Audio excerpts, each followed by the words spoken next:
जय सद्गुरू खवयांनो, मी अर्चना आपल्या नेक्स्ट व्हिडिओमध्ये सर्वांचे मनापासून स्वागत करते। तर आज आपण खमंग खुसखुशीत आणि तोंडाची चव वाढवणारी पालक पुरी बनवणार आहोत। तर रेसिपीला सुरुवात करू। तर सुरुवातीला मी हा पालक स्वच्छ धुवून देठ काढून घेतलेला आहे, फक्त पानच घ्यायची। आता एका कढईत अर्धा ग्लास पाणी उकळायला ठेवायचं आणि पाणी उकळल्यानंतर हे सर्व पालकाची पानं टाकून द्यायची, झाकण झाकायचं आणि 1-2च मिनटं शिजवून घ्यायची, म्हणजे वाफवून घ्यायची। आता ही वाफवून घेतलेली पानं थंड होत आहेत, तोपर्यंत आपण वाटण तयार करू। तर मिक्सरच्या भांड्यामध्ये खूप सारा लसूण घ्या, नंतर अद्रक घ्या, मिरच्या आणि मीठ एवढं सगळं घेऊन बारीक करून घ्या। मिक्सरला याची फाईन पेस्ट झाल्यानंतर यातच आपण जो शिजवलेला पालक आहे तो टाका। राहिलेलं पाणी तसंच राहू द्या, आपण कणिक मळताना वापरणार आहोत। आता आपण पुरीचा कणिक मळून घेणार आहोत।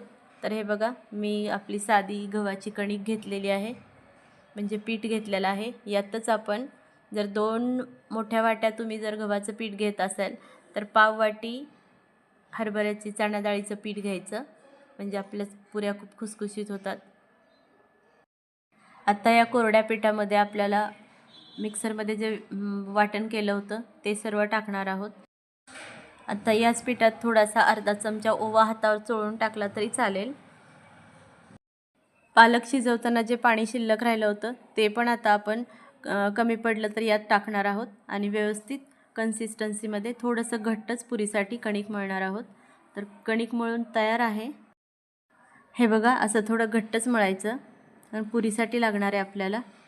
आता काय करायचं, एक उंडा घ्यायचा, मोठा घेतला तरी चालेल, आणि नंतर व्यवस्थित लाटून घ्या पोळपाट भरून, आणि नंतर एक वाटी सिलेक्ट करून वाटीने छोट्या छोट्या पुऱ्या कापून घ्या।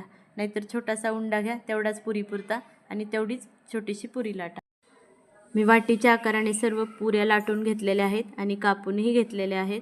तर हे बघा, पुरीची जाडी बघा, तर अशीच मीडियम साईज जाडी ठेवा आणि पुऱ्या सगळ्या वाटीच्या आकाराने एकसारख्या समान करून घ्या।